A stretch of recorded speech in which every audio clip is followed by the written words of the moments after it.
nagkaroon ng maliit na pagsabog ang Bulkang Taal kaninang hapon.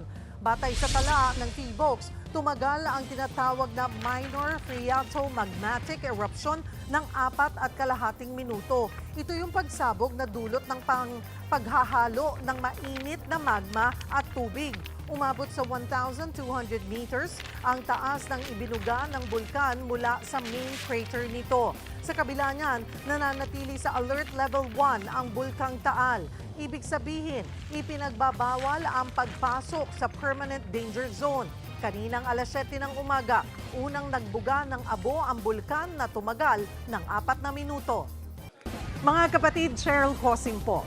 Maging maalam at may pakialam sa mga napapanahong issue at headlines.